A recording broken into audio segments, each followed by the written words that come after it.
নিজের পেশাগত দায়িত্ব কর্তব্য পালন করতে গিয়ে আদালত চত্বরে আক্রান্ত এক সাংবাদিক। ঘটনা শনিবার দুপুর 2 নাগাদ চুরাইবাড়ি থানা থেকে দুই ডাকাতকে ধর্মনগরে আদালতের পুলিশ কোর্টে নিয়ে যাওয়ার সময় জানা যায় শুক্রবার ও শনিবার রাত মিলিয়ে দুই কুখ্যাত ডাকাত নাজিমউদ্দিন এবং রাজিবুল আলমকে আটক করে উত্তর জেলা পুলিশের বিশেষ দল। তাদের চুরাইবাড়ি থানায় 17 নম্বর ডাকাতি মামলায় আদালতে প্রেরণ করা হয় শনিবার। প্রচণ্ড বৃষ্টির মধ্যে যখন আদালতে অপেক্ষায় ছিলেন সাংবাদিক প্রথমেশ ঘোষ, তখন চুরাইবাড়ি থানার পুলিশ দুই ডাকাতকে আদালতে তোলার জন্য পুলিশ কোর্টে নিয়ে আসে।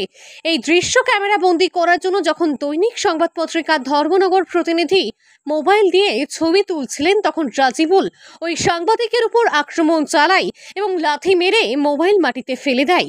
তখন সেখানে অনেক আইনজীবী সহ জনগণ উপস্থিত ছিলেন। সাংবাদিককে রক্ষা করার জন্য এগিয়ে আসেন আইনজীবীরা। পুলিশ তৎক্ষণাৎ তাহাকে ধরিয়ে পুলিশ কোর্টে নিতে গেলে সে অকথ্য ভাষায় ওই সাংবাদিককে গালিগালাজ করে, এমনকি আমাকে প্রাণনাশের হুমকি দেয়।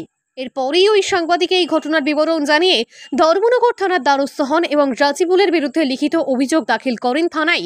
ওই দুজন আসামি ছিল, একজন খুব সম্ভবত নাজিমউদ্দিন আর একজন রাজিবুল আলম। তো যখন নামানো হচ্ছিল তখন সাংবাদিকের উপর আক্রমণ করেছে, লাত মেরেছে, হাতে মোবাইল ফেলার চেষ্টা করছে।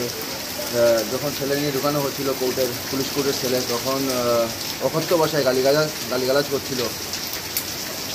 কাকে গালিগালাজ করে সাংবাদিক? এই ঘটনা সামনে আসতেই পুলিশের নিরাপত্তা ব্যবস্থা নিয়ে প্রশ্ন তুলছেন সকলে। তারা বলেন, আদালত চত্বরে নিরাপত্তা নেই সাংবাদিকদের, তাহলে সাধারণ মানুষের কি করে থাকবে? পুলিশের সামনেই সাংবাদিকদের উপর আক্রমণ চালিয়েছে ওই ডাকাত। নীরব দর্শকের ভূমিকায় ছিল চুরাইবাড়ি থানার পুলিশ ও টিএসআর বাহিনী। Bureau report, KCV live.